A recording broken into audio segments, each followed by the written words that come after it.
আমাৰ মাজত আজি জানিগোগ সংকীৰ্তন দল উপস্থিত হৈছেহি। আমাৰ এই দলৰ নেতৃত্ব আছে জানিগোগ নিবাসী প্ৰতুল ডেকা। তেখেতৰ নেতৃত্বত প্ৰায় 15জনীয়া দল এটাই আহি আমাৰ ইয়াতে সংকীৰ্তন পৰিৱেশন কৰিছে আৰু সংকীৰ্তনখিনি চাই শুনি খুবেই ভাল লাগিছে। আমাৰ যিখিনি দৰ্শক শ্ৰোতা ইয়াত আছিল তেওঁলোকৰ যথেষ্ট আপ্লুত হৈছে এইটো চাই, অনুষ্ঠানটো চাই। আৰু মই এইখিনিতে আমাৰ সদস্যসকলক চিনাকি কৰিছোঁ। এয়া প্ৰতুল ডেকা জানিগোগ, তাৰ আছে হেমেন কলিতা, তেখেতো জানিগোগৰ এই সংকীৰ্তন দলতে। তাৰপিছত আমাৰ কনক শৰ্মা, এই ভাঙাগড়াৰ সকলক। তাৰপিছতে আছে আমাৰ কৃষ্ণ শৰ্মা, তেওঁ সভাপতি এই সমিতিৰ। লগতে আমাৰ আছে ইয়াৰ অমৰেন্দ্ৰ শৰ্মা, মহাবিষ্ণু পৰিচালনা সমিতিৰ সম্পাদক। লগতে আছে আমাৰ মূল আচাৰ্য অজিত শৰ্মা, আৰু পিছফালে আছে আমাৰ কমলী মহন্ত সদস্য, আৰু এইগৰাকী সদস্য আছে তেওঁ আমাৰ মহিলাগোটৰ সদস্য। এই গোটেইখিনি সদস্যক লৈ আমি এই অনুষ্ঠানটো আগধৰি আছোঁ। ইয়াতে ৰাইজৰ যিখিনি সহায় সহযোগিতা উপস্থিতি তথা দিহা পৰামৰ্শ আমি পাইছোঁ, সেইখিনি সঁচাকৈ বৰ প্ৰশংসনীয় ৰাইজৰ এই সহযোগিতাটো। আৰু সেইকাৰণে অনুষ্ঠানটো এটা সময়ত ইয়াতে য'ত মানুহ আহিবলৈ ভয় কৰা অৱস্থা আছিল, আজি সেই জেগাত বিভিন্ন ঠাইৰ মানুহ অসমৰ পৰা আহি ইয়াতে ভিৰ কৰে বা সদায় প্ৰায় যাত্ৰী সদায় থাকে আৰু সদায় আমাৰ এই মন্দিৰৰ দুৱাৰ খোলা থাকে। গতিকে যদি যাত্ৰীসকলে সদায় ইয়াতে ভোগ চোগ দিব বিচাৰে তেতিয়াহ'লে আমাৰ ভোগৰ ব্যৱস্থাও ইয়াতে সদায় হয়। আৰু নৈমিত্তিক পূজাটো হয়েই, পূজাৰী সদায় থাকেই।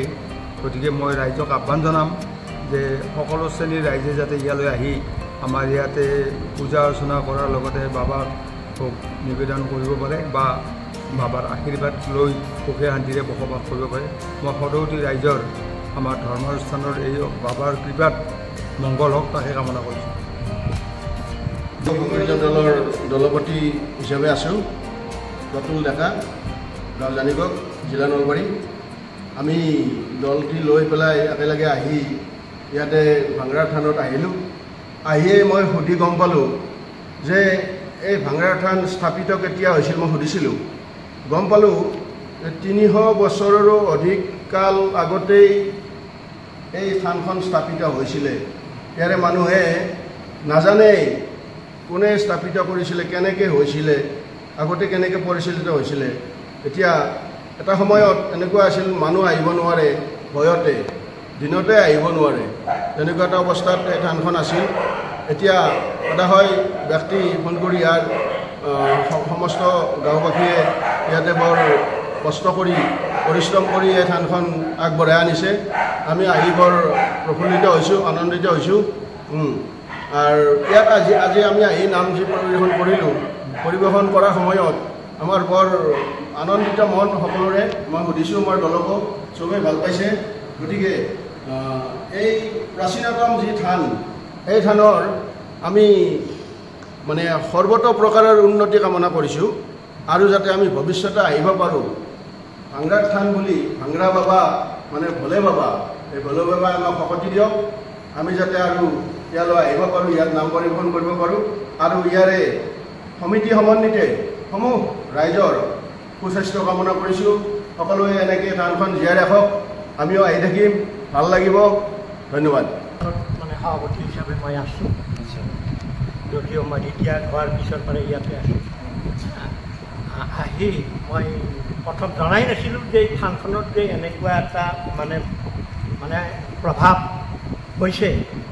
মই ৰিটায়াৰ্ড হোৱাৰ পিছতে ইয়াত গম পালোঁ যে ইয়াত বহুত ধৰণৰ মানে ৰাইজৰ পৰা বহুত সঁহাৰি পাইছোঁ। আজি খুব ভালেই লাগিছে। প্ৰতুল ডেকা জানিগোগৰ পৰা আহিছে, তেওঁ যি সংকীৰ্তন মানে পৰিৱেশন কৰিলে সঁচাকৈ প্ৰশংসনীয়। তেওঁক মই আমাৰ সমিতিৰ তৰফৰ পৰা ধন্যবাদ জ্ঞাপন কৰিছোঁ। আমি এইখিনি নমস্কাৰ, মই মৰম শৰ্মা, ভাঙাৰা দুৰীয়াৰ গাঁৱত অৱস্থিত ভাঙাৰা গোহাঁই থানৰ পৰিচালনা সমিতিৰ সম্পাদক।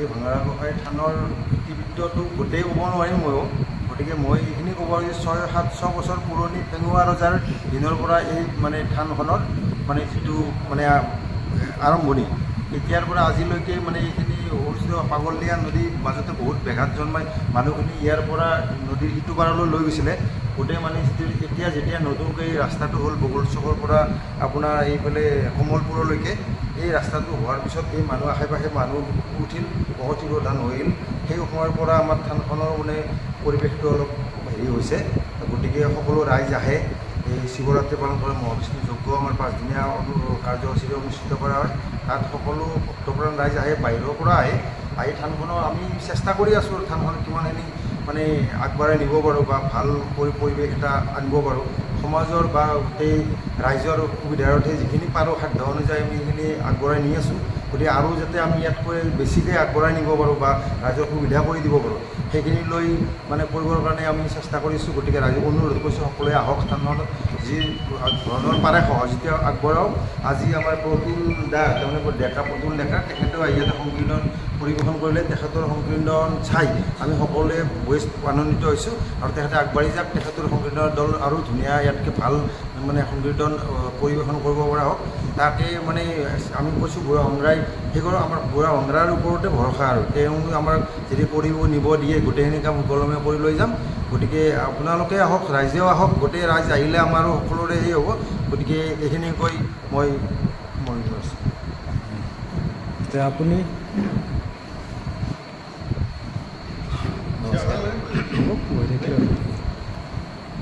মই শ্ৰী অমৰেন্দ্ৰ কুমাৰ শৰ্মা এই ভাঙৰাগোহাঁই থান অনুষ্ঠানৰ লগত ওতঃপ্ৰোতভাৱে জড়িত লগতে ইয়াত অনুষ্ঠিত হোৱা মহাবিষ্ণু যজ্ঞৰ বৰ্তমানৰ ছেক্ৰেটাৰী পদত কাৰ্যনিৰ্বাহ কৰি আছোঁ আজি সঁচাই আমাৰ ভাল লাগিছে যে এই অনুষ্ঠান বুলি এখেতসকল জানিগৰ পৰা আহি আজি সংকীৰ্তন পৰিৱেশন কৰিলে আমি উপভোগ কৰিলোঁ সঁচাই ভাল লাগিছে আৰু ভৱিষ্যতেও তেখেতসকলে এনেকুৱা ধৰণৰ অনুষ্ঠান কৰি যাওক বুঢ়া ভাংৰাই আশীৰ্বাদ কৰক আমিও যিমানখিনি পাৰোঁ সহায় সহযোগিতা আগবঢ়াম মাত্ৰ মই ৰাইজলৈ এটাই অনুৰোধ কৰিম যিহেতু এইটো বহুত পুৰণা মন্দিৰ গতিকে কিন্তু সেইভাৱে মন্দিৰটো আমি জাকত জিলিকা কৰি তুলিব পৰা নাই আপোনালোকৰ সহায় সহযোগ আৰু আৰ্থিকভাৱে সহায় সহযোগ কৰিলে আমি নিশ্চয় ইয়াতকৈ বেছি দেখুৱাব পাৰিম আমি ভাল কৰিব পাৰিম আৰু আমি সমূহ ৰাইজৰ উপস্থিতিও ইয়াতে কামনা কৰিছোঁ আৰু যি মাৰ্চ মাহত হ'বলগীয়া আমাৰ শিৱ পূজাৰ পিছত দুদিন পিছৰ পৰা আৰম্ভ হ'বলগীয়া যিটো মহাবিষ্ণু যজ্ঞ এই যজ্ঞৰ প্ৰতিও আপোনালোকৰ সহায় সহযোগিতা কামনা কৰি সামৰিছোঁ থেংক ইউ ইচ্ছা থাকিল আগত দিনত তেওঁলোকে আৰু উন্নতমানৰ সংকীৰ্তন পৰিৱেশন কৰক তাকে কামনা কৰিছোঁ আৰু অহা বছৰ 2025ৰ যজ্ঞত এই দলটিয়ে আমাৰ ইয়াতে সংকীৰ্তন পৰিৱেশন কৰিব বুলি আমি অলপ ঠাই দিম লগতে তেখেতসকলক সেই ক্ষেত্ৰত আগবাঢ়ি আহিবলৈ আমি এটা আশা ৰাখিছোঁ এইখিনি আমাৰ এটা মোৰ এড্ৰেছটো মইতো এইখন হ'ল ভাংৰাগোহাঁই থান 2 নম্বৰ সোণকুৰীয়া এইটো বগলচৰ চকৰ পৰা প্ৰায় 1 কিলোমিটাৰ দূৰত এইটো হাজো নলবাৰী ৰোড যিটো এই ৰোডৰ পৰা 1 কিলোমিটাৰ পূবফালে আহিলে আমাৰ এই ভাংৰাগোহাঁই থানটো আছে এইটো এটা অতি প্ৰাচীন মন্দিৰ ইয়াৰ আচলতে ইতিহাসটো কোৱাটো টানেই লিখিত ইতিহাস একো নাই কিন্তু অলিখিতভাৱে আমি যিখিনি গম পাওঁ মানে প্ৰাচীন ৰজা আৰিমত্ত ৰজা বা ভেঙুৱা ৰজাৰ সেই দিনৰে পৰা এই অনুষ্ঠানটো ইয়াত প্ৰতিষ্ঠা হৈছিল আৰু তেতিয়াৰ পৰা চলি আছে ভক্তপ্ৰাণ ৰাইজৰ যিখিনি সহায় সহযোগিতা আন্তৰিকতা সহানুভূতি এই গোটেইখিনিৰে আমাৰ এই অনুষ্ঠানটো এটা সময়ত অতি নিকৃষ্টভাৱে পৰিত্যক্ত অৱস্থাত থকা এই মন্দিৰটো এতিয়া বহুখিনি জাকত জিলিকা হৈছে অসম চৰকাৰেও ইয়াত বহুখিনি সহযোগ আমাক আগবঢ়াইছে গতিকে মই আশা কৰিম অনাগত দিনত ৰাইজৰ সহায় সহযোগিতা আৰু গঠনমূলক দিহা পৰামৰ্শৰে এই অনুষ্ঠানটো আৰু বহুখিনি আগবাঢ়ি যাব আৰু মই সেইকাৰণে সদৌতি ৰাইজক অসমৰ ধৰ্মপ্ৰাণ ৰাইজক মই অনুৰোধ জনাইছোঁ সকলোৱে আগবাঢ়ি আহক আমি এই অনুষ্ঠানটো যাতে আৰু জাকত জিলিকা কৰিব পাৰোঁ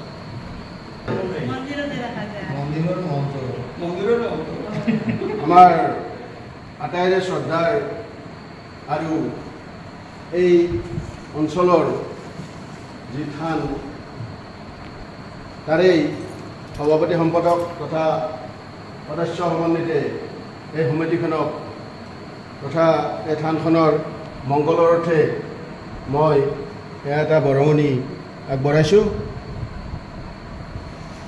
এলা নকৰি আমি গ্ৰহণ কৰিব লাগে। বহুত ধন্যবাদ। প্ৰতুল ডেকা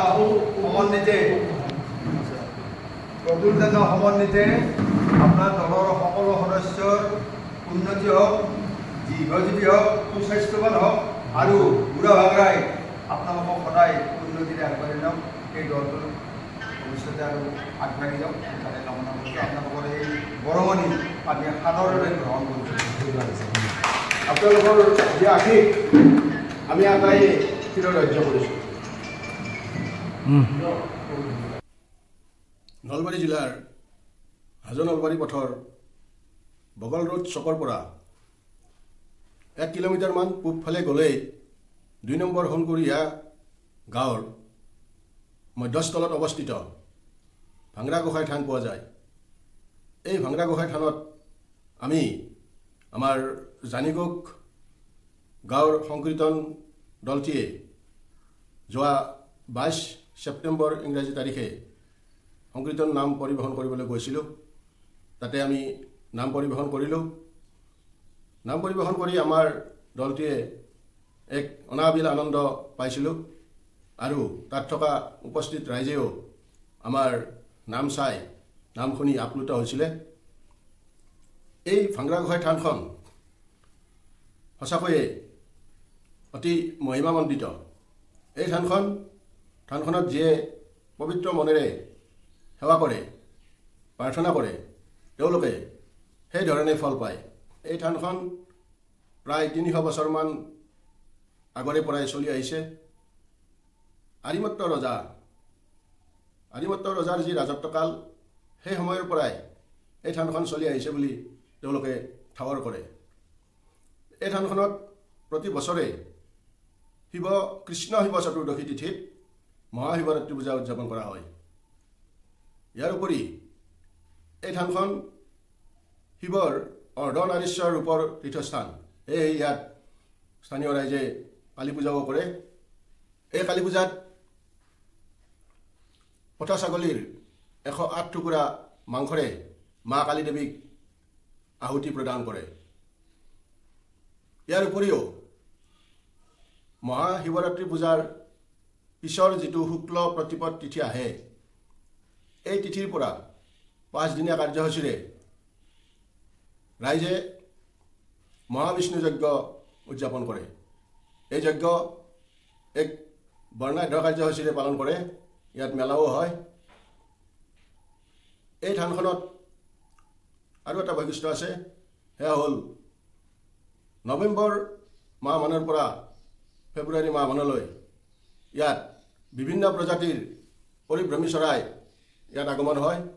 এই চৰাইবিলাক থাইলেণ্ড, মালয়েছিয়া, ছিংগাপুৰ আদি দেশৰ পৰা প্ৰব্ৰজন হয় বুলি ঠাৱৰ কৰিছে বিশিষ্ট ব্যক্তিসকলে। সেইসকল হৈছে বন বিভাগৰ বিভাগীয় বিষয়া, মীন পালন বিভাগৰ বিভাগীয় বিষয়া, নলবাৰী জিলাৰ জিলা উপায়ুক্ত, জিলা আৰক্ষী আয়ুক্ত। এই বিশিষ্ট ব্যক্তিসকলে উপযুক্ত পৰীক্ষণৰ দ্বাৰা এইটো নিশ্চিত কৰিছে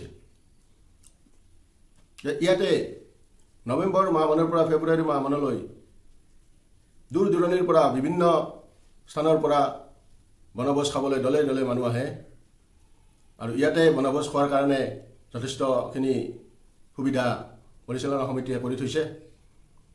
সেয়েহে সদায় ধৰ্মপ্ৰাণ ৰাইজক আমি আমাৰ সংকীৰ্তন দলৰ তৰফৰ পৰা এই থানখনলৈ আহ্বান জনাইছোঁ। ধৰ্মপ্ৰাণ ৰাইজ ইয়ালৈ আহক, ইয়াতে আপোনালোকৰ প্ৰাৰ্থনা জনাওক। নিশ্চয় বাবা ভাংৰা বাবা সন্তুষ্ট হ'ব, মহাবিষ্ণু বাবা সন্তুষ্ট হ'ব, কালীমা সন্তুষ্ট হ'ব। আৰু সদায় ৰাইজক অনুৰোধ জনাইছোঁ, এইখন থান ইয়াতকৈ আকৌ জাকত জিলিকা হৈ উঠাৰ বাবে আপোনালোকৰ ফালৰ পৰা সহায় সহযোগিতা তথা উপযুক্ত দিহা পৰামৰ্শ যাতে আগবঢ়ায় তাৰ বাবে আমি আবেদন জনাইছোঁ। আমাৰ যোৱা যি 22 তাৰিখৰ সংকীৰ্তন প্ৰদৰ্শন, এই সংকীৰ্তন আমাৰ ইউটিউবত ইতিমধ্যে প্ৰকাশ পাইছে। এই সংক্ৰান্তত যদি কোনো দৰ্শকে আমাৰ সম্পূৰ্ণ ভিডিঅ'টো চাব বিচাৰে তেতিয়াহ'লে ডেছক্ৰাইবত গৈ পেলাই এই সম্পূৰ্ণ ভিডিঅ'টো চাব পাৰিব। সদায় দৰ্শকক আমাৰ এটা অনুৰোধ, আমাৰ ভিডিঅ' চাই যদি ভাল পাইছে তেতিয়াহ'লে ছাবস্ক্ৰাইব কৰিব, লাইক কৰিব, শ্বেয়াৰ কৰিব। ধন্যবাদ।